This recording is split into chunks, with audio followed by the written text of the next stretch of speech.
Bonjour et bienvenue sur le podcast One Thing in a French Day. Aujourd'hui, jeudi 4 juillet 2019, cet épisode, le numéro 1678, s'intitule « La tarte aux abricots d'Isabelle ». Je m'appelle Laetitia, je suis française, j'habite près de Paris et je vous raconte au travers de ce podcast un petit bout de ma journée. Le texte de ce podcast est disponible en vous abonnant à la newsletter sur www.onethinginafrenchday.com. Vous pouvez suivre le podcast sur Facebook ou sur Instagram. La tarte aux abricots d'Isabelle.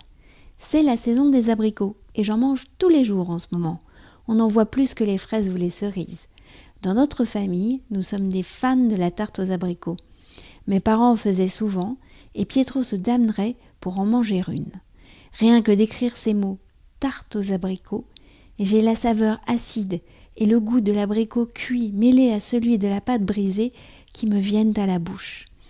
Il y a comme ça dans mon esprit des tartes aux abricots mémorables, un peu comme pour le carrot cake de Caroline ou les tartes aux fraises. Mon père réussit très bien la tarte aux abricots.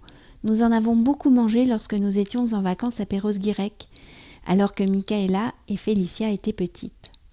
Je revois l'assiette à dessert posée sur la nappe. Eh bien, dans les souvenirs de tarte aux abricots, maintenant, il y a celle d'Isabelle, marche nordique. Pour notre dernière sortie, dimanche matin, le lendemain du spectacle de danse, je n'étais pas très fraîche, nous avions décidé de terminer par un pique-nique. Pietro et les filles nous avaient rejoints à Meudon pour l'occasion. Chacun avait apporté quelque chose. Nous avions apporté une miche de pain au levain fait maison et du fromage de chèvre, des sels sur chair. Micheline avait apporté une salade composée, Cyril ses fameuses boulettes de viande, des melons et du café, et Isabelle avait préparé une salade italienne aux aubergines, une salade indienne aux légumes crus et une tarte aux abricots. La tarte était si belle, la pâte si dorée, les petites pistaches hachées sur le dessus me faisaient tellement envie. On peut commencer par le dessert, ai-je suggéré, mais il a fallu attendre. Je ne la quittais pas des yeux, cette tarte posée devant moi. Enfin, au détour de la conversation, nous sommes passés au dessert.